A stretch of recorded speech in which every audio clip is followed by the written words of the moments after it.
on a second and just touch on horrible Jean de Craon was. So during the time that Gil and Catherine's marriage was being annulled and disputed, Catherine's mother, Beatrice, had become a widow. Now, Beatrice held the possession of Catherine's dowry, the land that Jean wanted so badly, and would not give it up until the proper documents of the marriage went through, which is, what you do. Yeah. She decided that she needed protection and married a young knight. Again, that's what you would do.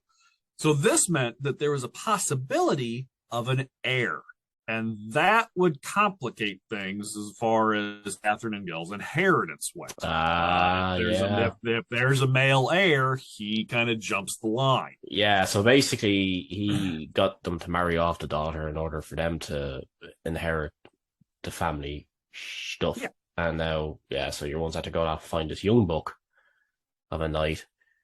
And so, yes. I see where this is going. Uh-huh. Well, I don't know if you do or not, because I didn't see where this is going. Kind of takes a turn. So this wouldn't all fly for old Jean. So what he did is, again, what anyone would obviously do. He waited for Beatrice's new husband to leave the home, and he kidnapped her. It seems to be a running thing. He told the jailer that watched over her to keep her hungry for several days. And when she was half dead with thirst, Jean paid her a visit and explained to her what was going on. He wanted her to renounce her rights to the land. She refused because she thought without the castle, her new husband would leave her. So Jean had her sewn into a leather sack, taken down to the banks of the Loire, and threatened to drown her. This is the grandfather, yeah?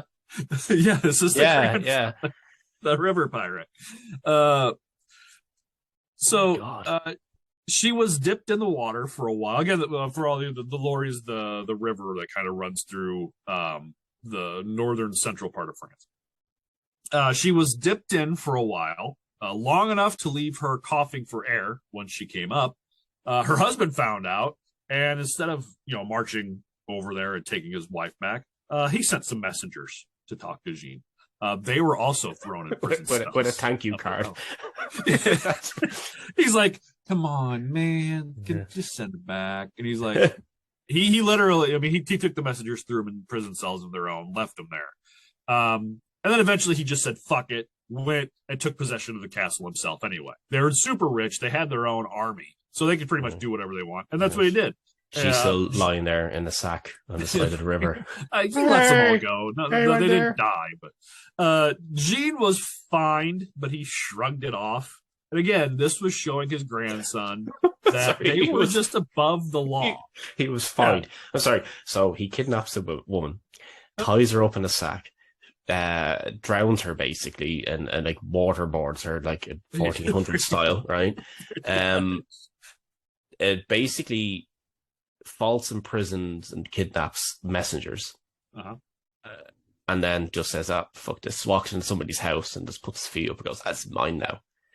And just like, finger wag, "No, Jean, you can't be doing that." Or is it Guy, whichever one of them it is, you can't be doing that now. And he's like, "Oh, sorry guys, sorry about that." On which is so, yes, pretty much. He gets a ticket in the mail. Down with that sort of thing. Well, see, okay, so if it was any other family, they might have been arrested, tried, and hanged. Who knows?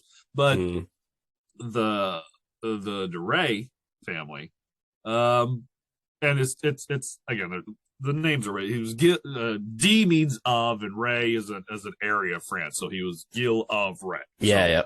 Gilles de Rais.